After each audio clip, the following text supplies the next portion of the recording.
ஏய் ஏய் உன்னோட திமிருக்கும் ஆணவத்துக்கும் தாண்டி இப்படி ஓரங்கட்டி போய் அழிஞ்சு போய் உக்காந்துருக்கா அப்படின்னு தமிழ்ச்செல்வி பார்த்து ஈஸ்வரி பேசுறது கொஞ்சமாவது நியாயம் இருக்காங்க. ஏன்னா பெண்கள் என்பவர் சுயமாக இருக்கணும்னு நினைக்கிறா. அதில் கொஞ்சம் நேர்மையும் சத்தியத்தோடும் இருக்கிற பொண்ணுக்கு கொஞ்சம் ஆணவம் திமிர் பேச்சு இருக்கத்தான் செய்யும். இல்லை இது தப்பா இப்படி பேசுறது. இந்த கண்மணி அன்புடன் கண்மணி இருக்காங்க. இவங்க இன்னும் சில பெண்கள் கொஞ்சம் சுயமரியாதையோட வாழ நினைக்கிறவங்க தலை வணங்காமல் கர்வத்தோடு இருக்கிறாங்க. அது தவறா இல்லை சரியான எனக்கு தெரியல. உங்களுக்கு தெரிஞ்சால் கமெண்ட்ஸில் சொல்லிடுங்க என் அன்பான உறவுகளே. கூடவே ஒரு லைக்கை போட்டு சப்ஸ்கிரைப் பண்ணி ஆதரவு கொடுங்க ஃப்ரெண்ட்ஸ். ஏன்னா பெண்கள் என்பவர்கள் விட்டு கொடுத்து போகணும், கொஞ்சம் இலகி போகணும், அப்படியே அடிபணிஞ்சு போகணும். அந்த காலத்தில் அடிபணிஞ்சு போகணும், இப்போ கொஞ்சம் நாசுக்கா விட்டு கொடுத்து போகணும் அப்படிங்கிறாங்க. அதனால தாங்க எனக்கு இந்த ஒரு கேள்வி வருது.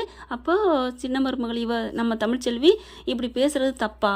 அப்படியே மாமா அப்படின்னு கெஞ்சிக்கிட்டு போகணுமா? அவன் ஏற்றுக்கவே தயாராக இல்லைங்க. அப்புறம் என்னங்க பண்ணுறது? கமெண்ட்ஸில் சொல்லிடுங்க. இப்போ நம்ம ஆள் என்ன பண்ணுது, மனசில் இடம் பிடிக்கணும், கதை வேணும்ல. அதனால் அண்ணன் மகளை கொண்டாந்து வச்சுக்கிட்டு அழகு குத்தி என்னென்னமோ பண்ணுது. இதுவும் இந்த வேஷம் இந்த பக்கெட்டு முடியுது. எல்லாமே எடுத்து முடிச்சிடுறாங்க. வீடியோ எடுத்து ஃபோட்டோ எடுத்து தம்பி இங்கே பாருப்பா உனக்காக எப்படியெல்லாம் என் அண்ணன் மாவை பண்ணுறா பாத்தியா அப்படிங்கிற பார்க்குறாங்க. அத்தை சித்தை சின்னம்மா என்ன சின்னம்மா ஏன் சின்னம்மா இதெல்லாம் வேணாம் பாவம் இல்லையா? ஐசோ அப்படின்னு சொல்லல. இவங்க கன்னத்தில் லைட்டாக அப்படியே விபூதி எடுத்து அதாவது மருந்து மாதிரி வச்சுக்கிறாங்களாம். கொஞ்சோன்னு கலரை வச்சு விட்டு புண்ணாக இருக்குது அப்படின்னு விசிறி விட்டுட்டு இருக்க. இவர் பார்த்தா சேதுபதி கொஞ்சம் மனசு இழகுறாரு. இவளை யார் அழகு குத்த சொன்னா அப்படின்னு பாட்டி எல்லாருமே நம்புதுங்க. யாருக்காவது அறிவுபூர்வமாக பார்க்குறாங்களா? அப்படி கிட்டக்க கொஞ்சமாவது இருக்காதா ஒரு காயம் ரத்தம் அப்படிங்கிறது? இதுங்களும் நம்புதுங்க. பரவாயில்லையே இந்த அளவுக்கு அறிவு இருக்குது அப்படின்னு கருப்புமே சொல்லிட்டு போகிறாரு. எல்லாம் நம்பிட்டாங்க. இனிமேல் சேது மனசுல நீ இடம் பிடிச்சிடலாம் அப்படின்னு சந்தோஷம். கையை காமி என்ன கையில் அவ்வளோ சூடு இல்லை பார்த்தா ஐயோ இல்லை சூடு இருக்குதான், அது உண்மையான பக்திங்கிறனால சூடை ஆண்டவை காமிக்கலை அப்படின்னு மழுப்புதுங்க. எப்படியா நீங்கள் சொன்னால் சரின்ட்டு போகிறாங்க. இந்த பக்கம் சாவுத்திரியும் அவங்க ஆத்தா மக என்ன பண்ணுது, அம்மா என்னம்மா பண்ணுறது, இருடி அப்படின்னு சொல்லிட்டு என்ன பண்ணுதுங்க. இதுங்களுக்கு தான் அறிவு பூர்வமானது இல்லையா? வீட்டுக்குள்ளே வந்த கையோட என்ன மதினி என்னென்னமோ வேலை பண்ணியிருக்கீங்க, என்ன நீங்கள் நேர்த்தி கடன் பண்ணிட்டு வந்தால் எங்கள் சேதுக்கு என் அண்ணன் மகனுக்கு நல்லா வந்துடுமா? நீங்கள் பண்ணதுனால தான் அவன் நல்லா வந்தானா? ஆமாம் நீ என்ன நினச்சிட்டு இருக்க சௌத்ரி, என் அண்ணன் மாவா மாமாவுக்கு இப்படி ஆகக்கூடாதுன்னு அவ்வளோ கஷ்டப்பட்டு எல்லாம் வேண்டுதல் பண்ணிட்டு வந்திருக்கா அப்படியா அப்படிங்கிற தாமரை. அதாவது சொல்லுவாங்களா பாம்பின் கால் பாம்பரியும் அப்படிம்பாங்க. தாமரையும் சாவித்திரியும் பக்கத்தில் வாராங்க. வந்துட்டு கண்ணத்தை பார்க்க வரையில அப்படியே ஐயோ என்னத்தை அப்படின்னு அப்படி கண்ணால் காமிக்க கையை வச்சு அப்படின்னு அப்படி கையை வைக்குது. உடனே கையை வைக்க பொண்ணுல கை வைக்காத ஐசு கையெடு அப்படின்னு தாமரை தட்டி விட ஏய் நீ என்ன தட்டுற பொண்ணு வலிக்குது அப்படின்னு சொல்ல இரு அப்படின்னு தொட்டு பார்க்கல டக்குன்னு கையை தட்டி விடுதுங்க.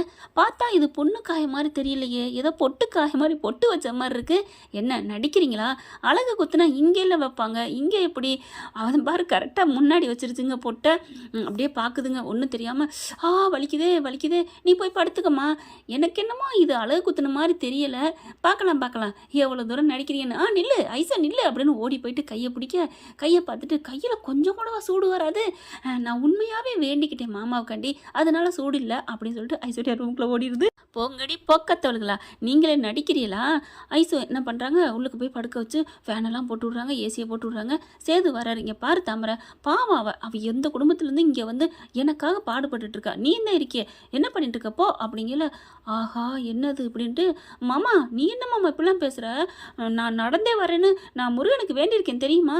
என்ன சொல்கிறேன்? ஆமாம் நாளைக்கு வெள்ளிக்கிழமையிலேருந்து நான் நடந்து போகணும் தெரியுமா? அவங்களாவது ஒரு செகண்டில் முடிச்சுக்கிட்டாங்க, நான் உனக்காக நடந்தே போகிறேன்னு வேண்டியிருக்கேன் மாமா. அப்படியா? ஆமாம் மாமா அப்படின்னு சொல்ல பத்தியா எப்படி நடிக்கிறான்னு. இவன் நடந்து போகிறாளா அப்படின்னு சொல்லிட்டு இருக்கீங்களே. சரி மாமா நாளைக்கு நான் வெள்ளிக்கிழமை நடந்து போகிறேன் உனக்காக மாமா அப்படின்னு சொல்ல சரிம்மா அப்படிங்கிறாங்க. ஏய் எப்படி நடந்து போவ? அதெல்லாம் பார்த்துக்கலாமா, நடந்து போனால் தானே காரில் போய்க்குவோம், அங்கே போயிட்டு நடந்து வந்தோன்னு சொல்லிக்குவோம். ஏய் நடந்து போனால் 2 நாள் ஆகும்டி, அதெல்லாம் பார்த்துக்கலாம் அப்படின்னு சொல்லிட்டு இவங்ககிட்டலாம் கண் தொடச்சிட்டு இதுங்க ரெண்டும் கிளம்புதுங்க. கிளம்பையில் சாவித்திரி ஈஸ்வரி என்ன பண்ணுது, நாங்களும் வர்றவன் அத்தாச்சி அப்படின்னு சொல்ல அதெல்லாம் யாரும் தேவையில்லை, நீங்கள் உங்கள் அண்ணன் அவள் முடியாமல் இருக்கா, கண்ணம்லாம் வீங்கி போய் அங்கே இருங்க அப்படின்னு சொன்னோன்னே வேறு வழி இல்லை. ஏன்னா இங்கிட்டு அசையாமல் நான் என் அண்ணன் மகளை பார்க்கணுன்னே சொல்லிட்டு இருந்துச்சா, அதனால் இப்போ இரு அப்படின்றாங்க. அம்மா இவளுக்கு நடக்க போகிறாளுகளா இல்லை என்னம்மா? அவள் கண்டிப்பாக நடந்து போக மாட்டா, இவெல்லாம் அந்த பாத்ரூமுக்கு போகிறது கூட நடக்கிறதுக்கு கூலி கேட்குறவ நடிக்கிறாம்மா. அப்போ என்னம்மா பண்ணுறது, பின்னாடியே ஆளை ஃபாலோ பண்ண அனுப்புவோம் அப்படின்னு சொல்லிட்டு 2 ஆளை கூப்பிடுதுங்க. இவங்களும் நடந்து போகிறாங்க. ஒரு எல்லை வரைக்கும் தானே வருவாங்க, அதுக்கப்புறம் சரி போயிட்டு வாங்க அப்படின்னு சொல்லி சொல்லிட்டு ராஜாங்கம் சேது இருந்துடுறாங்க. இவங்க நடந்து போயில இவங்க ஈஸ்வரோட ஆட்களும் பின்னாடியே போகிறாங்களா. ஒரு கட்டத்துக்கு மேலே அம்மா சீக்கிரமா ஏதாவது ஒரு பஸ் அப்படிமா, ஏண்டி நம்ம இங்கே தங்கிக்கிறோண்டி, அம்மா லூசா நீ அந்த கோயிலில் ஃபோட்டோ வீடியோலாம் எடுத்து அனுப்பு, இல்லைன்னா வீடியோ கால் பண்ணுன்னு கேட்பாளுங்க, என்ன பண்ணுறது. ஆமாம் இல்லை, ஐயோ அவளோட தில்லாலங்கடி நீ நல்லா தெரிஞ்சு வச்சுருக்கம்மா, நீ நான் தான் புரிஞ்சுக்கல. சரி சரி இப்போ என்ன பண்ணுறது, ஏதாவது கார் டாக்ஸி புக் பண்ண போமா, ஓகே அப்படிங்கல டாக்ஸின்னு சொல்லிட்டு இப்படி திரும்புகிறாங்க. இல்லைம்மா நம்ம புக் பண்ணிடுவோம் அப்படின்னு ஃபோனை எடுக்க பார்த்தா 2 பேர் பின்னாடியே வரதை பார்க்குறாங்க. அம்மா இவங்க யாரும்மா 2 பேர் பின்னாடியே வந்துட்டுருக்காங்க, யார் அப்படிங்கிற, திரும்பாதம்மா அப்படிங்கிற. ஆஹா ஃபோன் அடிக்கிறாங்க, அக்கா நிற்கிறாங்க, நின்னாலும் அப்படியே நில்லு, அது 2 கிளம்புனா அப்படியே பின்னாடி ஃபாலோ பண்ணுங்க அப்படின்னு சொல்லிட்டு வந்துக்கிட்டே இருக்குங்க. ஏதாவது கார் கீரை பிடிச்சி போயிட்டாங்கன்னா, ஆமாம்ல டேய் நீங்களும் ஒருத்தனை கார் எடுத்துகிட்டு வர சொல்லுங்கடா அப்படின்னு ஈஸ்வரி சொல்லுது.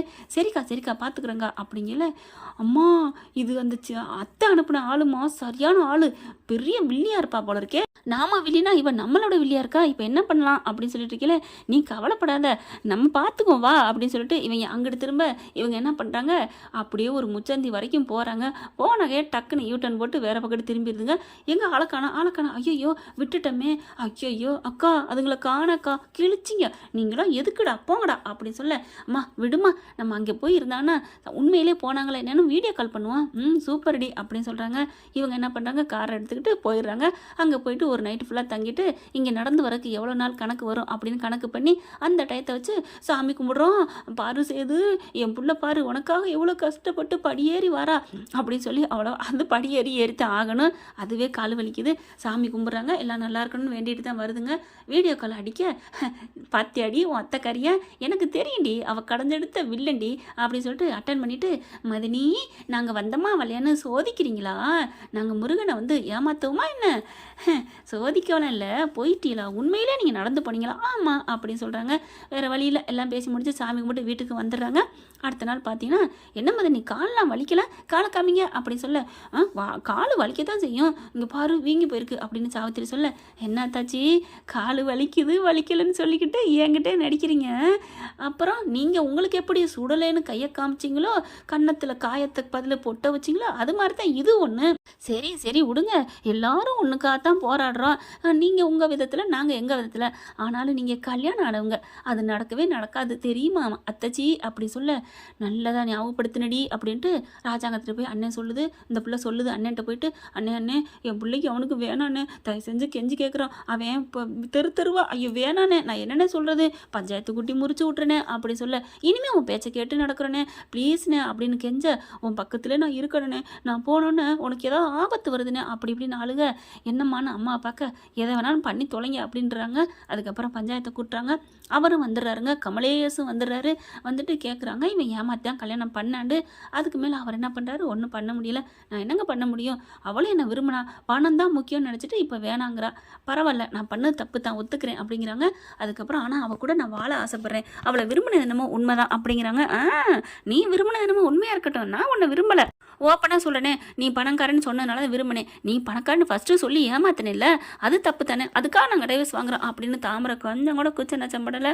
அங்கே எல்லாரும் சுற்றி இருக்கவங்களாம் சரி ஓலையை கொடுத்து பிரித்து விட்ருங்க அப்படி கமலேஷ் கிட்ட பார்க்குறாரு. தாமரை உன்னை நான் நல்லா தானே பார்த்துக்கிட்டேன், என் கூட வந்து 10 நாள் இருந்து எப்படி பார்த்துக்கிட்டேன், ஆச்சு பார்த்துக்கிட்டேன் கீர்த்துக்கிட்டேன்னு சொல்லாத, கொண்டே போய் பிச்சை எடுத்துகிட்டு வந்து என்கிட்ட கொடுத்துக்கிட்டு ரொம்ப பண்ணுறியா படா அப்படின்னு சொல்லிட்டு இப்படி திரும்பிக்கிறாங்க.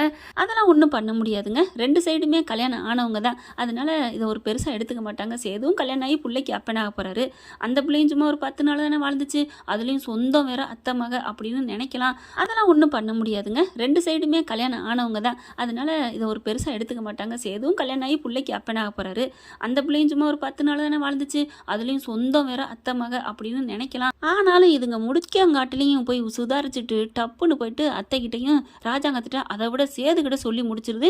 ஐஸ்வர்யா உனக்கா என்னென்ன பண்ணுறா பார்ப்பா என் அண்ணன் மகன்ட்டு அவர் போயிட்டு அவங்க அப்பா கிட்ட பேசுகிறாரு. நான் ஐஸ்வர்யாவை கல்யாணம் பண்ணிக்கிறேன்ப்பா, எனக்கா அந்த பிள்ளை என்னென்ன வேண்டுதல் பண்ணியிருக்கு, எல்லாத்துட்டையும் காலில் விழுந்து ஓட்டு கேட்டுச்சுப்பா, அது ரொம்ப நல்ல பொண்ணுப்பா, நான் அந்த பிள்ளைய கல்யாணம் பண்ணிக்கிறேன் சொல்ல சம்மதம்னு சொல்ல, அப்போ தாங்க சாவித்திரியும் ஆத்தாளும் மகளும் வராங்க. அண்ணே நான் என்னென்ன இப்படி பண்ணிட்டேன், என்ன இப்படி பண்ணிட்டேன்னா, உனக்காகத்தானே என் பிள்ளை இவ்வளோ கஷ்டப்பட்டு என்ன காவடிலாம் எடுத்துகிட்டு நடந்து போயிட்டு வந்தா, இப்போ பாரு கல்யாணத்தையே முறிச்சிட்டா, யாருக்காகனே அப்படிங்கல, இங்கே பார் அதெல்லாம் முடிஞ்சு போச்சு, வாக்கு கொடுத்தாச்சு. ஈஸ்வரோட அண்ணன் பிள்ளை தான் என் பையனுக்கு அடுத்த வாரம் கல்யாணம் அப்படின்னு சொல்ல அப்படியே ஒன்றும் சொல்ல முடியாமல் வரா. என்னடி என்கிட்டே நீ போட்டிக்கு வரியா அப்படின்னு ஈஸ்வரி தம்பட்டை அடிக்க, பார்த்துக்கலாண்டி உன் கல்யாணம் மட்டும் எப்படி நடக்குதுன்னு பார்க்குறேன் அப்படின்னு சொல்லிட்டு இங்கிட்ட அங்கிட்ட அப்படியே பரபரப்பாக இருக்குதுங்க. இது கல்யாணத்தை எப்படி நிறுத்தலாம் அப்படின்ட்டு அந்த சமயம் தாங்க இங்கே ஐஸ்வர்யாவோட புரிசேங்கிறவன் வர்றான், வெளிநாட்டிலேருந்து வர்றான். அது அட்ரஸ் கேட்குறது தமிழ் சொல்லிட்டு தான் அட்ரஸ் கேட்குறாங்க. அந்த பிள்ளை நீங்கள் எப்படியும் போங்க, எனக்கு தெரியாது, நெட்டுக்கு போனீங்கன்னா உங்களுக்கே வழி தெரியும் அப்படிங்கிறாங்க. என்னன்னா இவங்க போஸ்டர் அடித்து ஒட்டிடுறாங்க. அதாவது பத்திரிக்கை மாதிரியே சேதுவுக்கும் ஐஸ்வர்யாவுக்கும் கல்யாணம் அப்படின்னு சொல்லிட்டு எல்லாம் அங்கங்கே ஒட்டியிருக்கு. கல்யாணத்தை அப்போ தாங்க இவர் எல்லாம் கேட்டுக்கிட்டு இருக்காரு. தமிழ் சொல்லி கொஞ்சம் கூட கவலையெல்லாம் போயிட்டுருக்குங்க. ஏன்னா அந்த பிள்ளையும் தன்னோட திருமண பந்தத்தை முறிச்சு விட்டுருச்சு இல்லையா. ஆனால் அவங்க அம்மாவுக்கு மட்டும் வருத்தம் இருக்குது. இப்போ அந்த மாப்பிள்ளைக்காரன் ஒவ்வொருத்தர கேட்டு வரையில் கரெக்டாக போஸ்டரை பார்த்தோன்னு ஆடி போகிறாரு. நீங்கள் போங்க, போகிற வழியில் உங்களுக்கே தெரியும் அப்படின்னு தமிழ் சொல்லி சொன்னதை நினச்சி பார்க்குறாரு. அப்போது இவ என்ன நினச்சிட்ருக்கா அப்படின்னு நேராக போகிறாங்க. சிம்பிளாக பண்ணிக்கலான்னு சொல்லி கோயிலில் தான் கல்யாணம் பண்ணுறாங்க. கோயிலில் வச்சு இதுங்க பண்ணுறது பூராமே ஏதாவது கிளாப்ஸாக ஆகிக்கிட்டே தான் இருக்குது. அது இதுங்க கெட்ட நேரமாக என்னன்னு தெரியல. கரெக்டாக என்ன பண்ணுறாங்க, சந்தோஷமாக ஐஸ்வர்யாவுக்கும் அவ்வளோ ஒரு குஷி.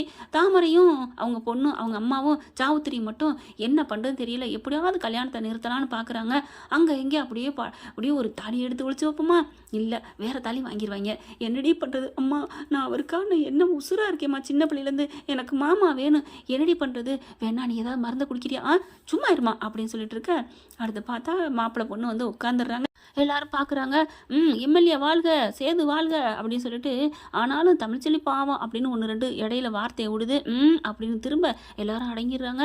அதுக்கப்புறம் இங்கே கருப்புக்கு மனசே இல்லை, என்னத்தான் இப்படி பண்ணுற அண்ணே, விடுங்கண்ணே, எனக்கு என் புள்ள இருக்குது அது போதுங்குது. இங்கே பாட்டியும் கடந்து தவிக்குது, ஏன்டா அப்படி பண்ணுறேன்னு பேசி முடிச்சு தாலி கட்ட போனதுக்கு என்ன ஏன்டா நோண்டான்ட்டு வாய மூடு அப்படின்னு சொல்லிட்டு அடக்குறாங்க.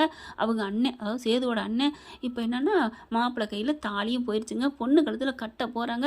கட்டு மாமா கட்டு மாமா கட்டு அப்படின்னு திமிரு படத்தில் சொல்கிற மாதிரி ஐஸ்வர்யா சொல்ல அப்படியே சேது யோசிக்கிறாரு. என்னதான் இருந்தாலும் தமிழ்ச்செல்வி கண்ணு முன்னாடி வந்து போகிறாங்க. காதல் அவர் பண்ணது உண்மைதானேங்களா அப்படின்னு நினைக்க, ஐயோ இவன் அந்த குள்ள கத்திரிக்காய் நினைப்பேன் போல இருக்கே, சேது கட்டியா கட்டு அப்படிங்கல பார்த்தா நிறுத்துங்க அப்படின்னு ஒரு குரல். அப்படியே தாலியை கட்டாமல் திரும்பி பார்க்குறாங்க. வாசலில் பார்த்தா அந்த மாப்பிள்ளையை பார்த்தா ஐஸ்வர்யாவுக்கு தூக்கி வாரி போடுது. அப்படியே படபடப்பாக இருக்க வேகமாக வராரு. ஏண்டி மானங்கிட்ட கொஞ்சமாடு வெக்கல்ல, ரோசன்ல, மானல்ல, எந்தடி அப்படின்னு சொல்ல, யாரா நீ இப்படி சொல்கிற, ராஜாங்க பார்க்குறாரு, நம்ம வீட்டில் எல்லா கல்யாணத்திலும் இப்படி ஒரு ட்விஸ்ட்டு நடக்குதே அப்படின்ட்டு. அதுக்கப்புறம் என்னம்மா ஐஸ்வர்யா அப்படிங்கிற ஐஸ்வர்யா எந்திரிக்குது. எல்லாரும் ஆடி போகிறாங்க. அங்கே ஈஸ்வரியுமே என்ன ஐஸ்வர்யா அவங்களுக்கே தெரியாது, இவ யார் தெரியுமா, இவ என்னோட பொண்டாட்டி அப்படின்னு சொல்ல சேது பார்க்குறாங்க. என்னடா அப்படின்னு சட்டையை பிடிக்க, பொண்டாட்டின்னு சொன்னால் அவளை போய் கேளு, என்ன அவன் அப்படி சொல்கிறானே, உண்மையா இல்லைன்னு என்ன கேட்டால் நான் தான் சொல்லிட்டேனே அவள் தான் என் பொண்டாட்டின்னு அப்படி சொல்ல அப்படியே பார்க்குறாங்க. ஐஸ்வர்யாட்ட வராரு சேது. என்ன ஐசு என்ன இது அப்படிங்கல, மாமா அது அந்த அதுலேயே முடிஞ்சு போச்சுல்ல, இதுவே அவளுக்கு எனக்கு எந்த சம்மந்தம் இல்லைன்னா, யாரா நீ, எப்படா நீ என்னை சொல்ல போச்சு அப்படின்னு சொல்லிக்கணும். இல்லை தெரிஞ்ச பையனாவே இருந்தாலும் சும்மா எங்கள் பக்கத்து வீட்டு பையன் தான், காலேஜில் படித்தவன் தான், என்னை லவ் பண்ணிட்டே இருந்தான், ஆனால் இப்போ கல்யாணம்னு போய் சொல்கிறான் அப்படின்னு தான் சொல்லியிருக்கணும். அது வந்துன்னா அதுதான் உண்மை அப்படின்னு சொல்ல எல்லாரும் கையாமுயன்னு பேச ஆரம்பிக்கிறாங்க. ராஜாங்கத்துக்கு தூக்கி வாரி போடுது. என்னையா இங்கே நடக்குது அப்படின்னு சொல்லிட்டு எல்லா ஆளால் கேட்க ஆரம்பிக்கிறாங்க.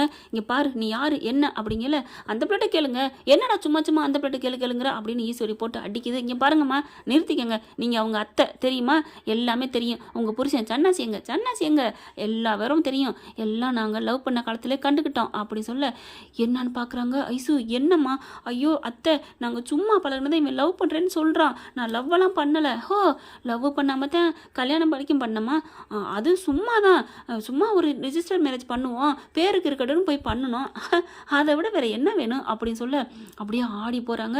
ஒன்றும் பண்ண முடியல. இங்கே பாருங்கள், பதிவு பண்ணி வச்சுருக்குறோம், பதிவு பண்ணதுனால இவங்க எந்த கல்யாணம் பண்ணாலும் சட்ட பிரகாரம் செல்லாது. அதுவும் இல்லாமல் சும்மா தாலி கட்டியிருந்தா கூட பரவாயில்ல, ஏனோ தானே பண்ணலாம், ஆனால் இப்போ சட்டத்தில் இருக்குது, என்ன நினச்சிட்ருக்கீங்க அப்படின்னு எல்லாத்தையும் காமிக்கிறாங்க. ஐஸ்வர்யா போட்டு சாத்துன்னு சாத்துது. இது என்னடி பண்ணி வச்சுருக்க, உன் அப்பா அம்மனுக்கு தெரியுமாடி, யாருக்கும் தெரியாதத, ஏன்டி இப்படி பண்ண, ஏதோ தெரியாமல் பண்ணிட்டேன், இவன் பணங்காசு இல்லாத ஏழை, என்னை நடிச்சிருக்கான் பணக்காரன்னு சொல்லி. அதுவும் அங்கேயும் அதே கதை தானே. இங்கே பார்த்தா இங்கே சாவித்திரிக்கும் தாமரைக்கும் ரொம்ப சந்தோஷம், எப்படியோ கல்யாணம் நிற்க போகுதுன்ட்டு ஐயோ அப்படின்னு சொல்லிட்டு அடியன்னு அடிக்க, இங்கே பாருங்கள் இவ தான் என் பொண்டாட்டி, இப்போ என்ன சொல்கிறீங்க அப்படிங்கிறாங்க. சரின்னு வேறு வழியே இல்லை, இந்த கல்யாணத்தை நிறுத்திடுங்க அப்படிங்கிறாங்க. ஐஸ்வர்யா அப்படியே திருன்னு நிற்கிது. சேதுபதி பார்க்குறாரு, பார்த்துட்டு பலார்னு 2 அறை கொடுக்குறாரு. கொய்யா முயன்னு ஒரே சவுண்டு சத்தம், எல்லாரும் அப்படியே பரபரப்பாக இருக்கிறாங்க. ஒன்றும் பண்ண முடியாதுங்க, அவன் என் பொண்டாட்டிங்க அப்படிங்கிறே, உன் கூட எனக்கு வாழ விருப்பம் இல்லைடா, நீ டைவர்ஸ் கொடுத்துக்கடா அப்படி இப்படிங்கிறாங்க. என்னம்மா லவ் பண்ணுவியா, என்னோட சுற்றுவியா, என் கூட வாழுவியா, நான் ஏழுன்னு தெரிஞ்சோன்னே வந்துடுவியா, என்னடி நினச்சிட்டு இருக்க, இங்கே பாருங்க நான் நல்ல வேலையில் தாங்க இருக்கேன், ஓரளவுக்கு போதும். இவன் நினச்ச மாதிரி 10-15 ஃபேக்ட்ரி வேணுங்கிறா, அந்த ஃபேக்ட்ரியில் போய் படுக்க போகிறா, ஒரு 10க்கு 10 ரூம்லான்னு படுக்க போகிறேன் யாராக இருந்தாலும் அப்படின்னு சொல்ல, ஆமாம் நீ சொல்கிறது சரிதான் தம்பி, உன் பொண்டாட்டி உனக்கு தான், கூட்டிகிட்டு போ, முறைப்படி டைவர்ஸும் வாங்கலாம், இவன் இன்னொரு கல்யாணம் பண்ணது தப்பு, இங்கே பாருங்கண்ணே இவன் நேரம் போலீஸோட வந்துருந்தா நம்ம எல்லாரும் போயிருக்கணும், நீ நல்ல வேலை காப்பாற்றப்பட்ட, இவன் நல்ல மனசனாக இருக்கேன், அதனால தான் அவன் மட்டும் வந்திருக்கான் அப்படின்னு சொல்ல, அப்படி பார்க்குறாரு. சாவித்திரி ஏற்றி விடுறியாடின்னு ஈஸ்வரிங்க புலம்ப. ஐஸ்வர்யா ஒன்றுமே சொல்ல முடியல. நான் அவன் கூட வாழ மாட்டேன், எப்பார் நீ வாழ்கிற வாழலை, ஆனால் இந்த கல்யாணம் செல்லாது அப்படின்னு சொல்லிட்டு தள்ளி விட்டுறாங்க. அதுக்கப்புறம் ஐஸ்வர்யா அந்த பக்கத்து போக, ஏண்டா வந்தா அப்படின்னு சொல்லி அங்கிட்டு பேசிக்கிட்டு போகிறாங்க. ஈஸ்வரி அவங்கவுங்க அந்த பக்கத்து அந்த பக்கம் பேச, இந்த பக்கம் பார்த்தா கல்யாணம் நின்று போச்சு, எல்லாரும் கிளம்புங்க அப்படின்னு அப்படியே மூஞ்சியை தொங்கப்பட்டு சொல்ல, ஏன்னு நிற்கிது, நான் இருக்கேனே உன் தங்கச்சி அப்படின்னு தாமரை வருது. என்னான்னு எல்லாரும் பார்க்க, ஆமாண்ணே என் தங்க மக தாமரை இருக்கானே, என் அண்ணன் பிள்ளைக்காக சின்ன பிள்ளைந்து வளர்ந்தவனே அப்படின்னு சொன்னோன்னே, ஓ மக மட்டும் என்னடி பணம் காசுன்னு அந்த பெரிய பணக்காரண்டு அவன் பின்னாடி போனவ தானே, அம்மா விடுமா அதனால என்ன, இப்போ என்னமோ ஐஸ்வர்யா கிளின்னு கிழிச்சா பணத்துக்காக போனியாடின்ட்டு நீங்கள் எதுக்காக போனீங்க, விடுமா அதெல்லாம் விடு, இப்போதான் நாங்கள் முறைப்படி டைவர்ஸ் வாங்கியாச்சுல்ல, டைவர்ஸ் வாங்கினா என்ன ஓலையை பிச்சு போயிட்டா புருஷன் முன்னாடி இல்லைன்னு ஆயிருமா அப்படின்னு பாட்டி சொல்ல, அம்மா நீயே எனக்கு வேணையா சும்மா இரு, அண்ணே அண்ணே அண்ணே அண்ணே என் மகளை கல்யாணம் பண்ணிக்கணே அப்படி சொல்ல, எனக்கு மனசே சரியில்லை, அது நடக்குதா நடக்கலையா அது இன்னொரு நாளைக்கு பார்த்துக்கலாம், இப்போ விடுங்க அப்படின்னு சொல்ல, டே சேது சேது சேது நீ நினச்சி பார்ப்பா, ஐஸ்வர்யா உன்னை ஏமாத்திருக்கலாம், இன்னொரு கல்யாணம் தெரியாமல் பண்ணியிருக்கலாம், ஆனால் நாங்கள் ஏதோ ஏமாந்துட்டோம், இப்போ தான் முறப்புறான பஞ்சாயத்தை வச்சு தீர்த்து விட்டாச்சேப்பா, அந்த தமிழ் செல்விக்கு எதிராக நீ நிற்கணும்னா நீ கல்யாணம் பண்ணணும்ப்பா, உன் பிள்ளையோட அவன் முன்னாடி வாழ்ந்து காமிக்கணும் அப்படி இப்படி சொல்ல, அப்படியே பார்க்குறாரு.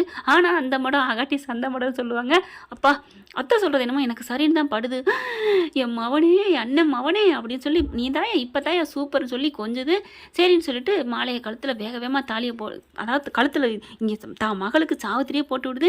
சேது உட்காரியா, தாமரை நீ உட்காரு அப்படின்னு சொல்ல, சரின்னு தாலியை கொடுத்தா, நிறுத்துங்க அப்படின்னு ஒரு குரல், என்னடா அது எவ்வா அவ அப்படின்னு பார்க்குறாங்க. சேது சேது நீ தாலியை கட்டியா, யாராவது வந்து மறுபடியும் தடுப்பாங்க யார் அப்படின்னு சொல்ல, இருங்க இருங்க யாருன்னு பார்ப்போம் அப்படின்னு சொல்லிட்டு இங்கே ஈஸ்வரி வந்துடுது. இருங்க மதனி அத்தாச்சி யாருன்னு பார்க்கணும்ல அப்படிங்கல, யாருன்னு பார்க்குறாங்க, இவர் கமலேஷ் பிச்சை தான் வராரு. இவனுக்கு தான் வெட்டி விட்டாச்சு, அப்புறம் என்ன நீ சேது நீ கட்டியா அப்படின்னு சாவித்திரி சொல்ல, பார்க்குறாங்க. நிறுத்துங்க பின்னாடி யார் வரான்னு பாருங்க அப்படின்னு பார்த்தா 4-5 போலீஸு ஒரு வக்கீலும் வராங்க. பார்த்தா நோட்டீஸை கொடுக்குறாங்க. ராஜாங்கம் சேதும் பார்க்குறாங்க. முறைப்படி டைவர்ஸ் வாங்கலை, கோர்ட்லேருந்து கேஸ் வந்திருக்கு, இன்னொரு கல்யாணம் பண்ணியிருக்கீங்க, இப்போ கைது பண்ணட்டுமா இல்லை இந்த கல்யாணம் நிறுத்தட்டுமான்னு அவர் கமலேஷ் பிச்சை நோட்டீஸ் கொடுத்துருக்காரு. போச்சா போச்சா அப்படின்னு தலையில் கை வைக்குது, நெஞ்சில் அடிச்சுக்குது. அப்போ தான் ஒன்றும் பண்ண முடியாது, நீங்கள் 2 பேரும் சும்மா ஓலையை பிச்சு போட்டாலாம் செல்லாதுன்னு சொல்லி கோர்ட்டோட வந்திருக்காரு, என்ன பண்ண போகிறீங்க அப்படின்னு சொல்ல, ஒன்றும் பண்ண முடியல. சேது பார்க்குறாரு, மாலை இனிமே ஏன் ரொம்ப பேசிக்கிட்டு அப்படின்னு எல்லாத்தையும் எரிஞ்சிட்டு போயிடுறாங்க. கல்யாணம் டமால் டுமில் டும்கிடப்பா அப்படின்னு தாங்க போச்சு. மலருக்கும் கருப்புக்கும் அவ்வளோ ஒரு ஆனந்தம். வேகமாக மூஞ்சி அப்படி சோகமாக வச்சுக்கிட்டு, என்ன மாச்சி பண்ணுறது, இங்கே வா மாச்சி அப்படி சொல்லிட்டு, எனக்கு நெஞ்ச பிடிக்குதுடி, ஐயோ வாடி அப்படின்னு மெல்ல கூட்டிகிட்டு கண் அடிச்சுட்டு ரூமுக்குள்ளே போய் கதவை சாத்திட்டு அவ்வளோ ஐஃபை அடிச்சுட்டு சிரிக்குதுங்க. அப்பா ஐயோ ஐயோ எனக்கு ஜாலிடி ஜாலி அப்படின்னு சொல்லிட்டு தமிழ் செல்விக்கு கால் பண்ணுறாங்க. அந்த பிள்ளை ஈஸியாக அது வாட்டுக்கு படிச்சுட்டு தாங்க இருக்குது, எதையும் நினைக்காம வீடியோ கால் அட்டன் பண்ணால் அதுக்கு 3 ஆடுது. ஏன்ட்டு என்னாச்சு என்னாச்சு, கல்யாணம் நின்று போச்சுடி அப்படிங்கல. அது நின்னா எனக்கு என்ன, நிற்காட்டி எனக்கு என்ன, ஏன் பார்த்தா சும்மா இப்படி கேனச்சிரிக்கி, உனக்கு வேணால் சிரிப்பு இல்லாமல் இருக்கலாண்டி, எங்களுக்கு சிரிக்குது, நீ பார்த்தா பாரு பாக்காட்டி போடி அப்படின்னு சொல்லிட்டு எங்களுக்கு சிரிப்பாக வருது, சந்தோஷம் வருதுன்னு 3 பேர் ஏன்னு ஆட்டம் போட்டுக்கிட்டு இருக்காங்க. அங்கே எல்லாரும் தலையில் துண்டை போட்டுட்ருக்காங்க. கமலேஷ் பிச்சை இங்கே பார், கோர்ட்லேருந்து டைவர்ஸ் முறையாக வாங்காமல் தாலி கீழி கட்டுன்னு வச்சுக்குவேன், பந்தர் பண்ணிவிடுவேன் அப்படின்னு போக, ஐஸ்வர்யா புரிச்சங்கார நீனும் அப்படி தாண்டி அப்படின்ட்டு போகிறாங்க. என்ன ஃப்ரெண்ட் இப்படி போனால் நல்லா தானே இருக்கும், பார்க்கலாம் என்ன நடக்க போகுதுன்னு. இதை பற்றி உங்களுக்கு பிடிச்சிருந்துச்சுன்னா உங்கள் பொண்ணான கையால் ஒரு லைக்கை போட்டு சப்ஸ்கிரைப் பண்ணி ஒரு ஆதரவு கொடுத்துருங்க. அன்பு உறவுகளே, இந்த கதையை பொறுத்த வரைக்கும் சின்ன மருமகள் அப்படிங்கிறது நம்ம தமிழ் செல்வி மட்டும்தான், யாருக்கும் கல்யாணம் நடக்க வாய்ப்பே இல்லை. அப்படி தானே ஃப்ரெண்ட்ஸ்? இந்த வீடியோ உங்களுக்கு பிடிச்சிருந்தா தயவு செய்து லைக் பண்ணுங்க. இன்னும் அப்டேட்ஸ்க்காக சேனலை சப்ஸ்கிரைப் பண்ண மறக்காதீங்க. நம்ம கிட்ட இருக்க எல்லா சேனல்ஸோட லேட்டஸ்ட் வீடியோ அப்டேட்ஸ்க்காக மேல ரைட் சைடுல காட்டுற லிங்கை கிளிக் பண்ணி வாட்ஸ்அப் குரூப்ல ஜாயின் பண்ணுங்க. உங்களிடம் விடைபெறுவது நான் உங்கள் மெஹர்.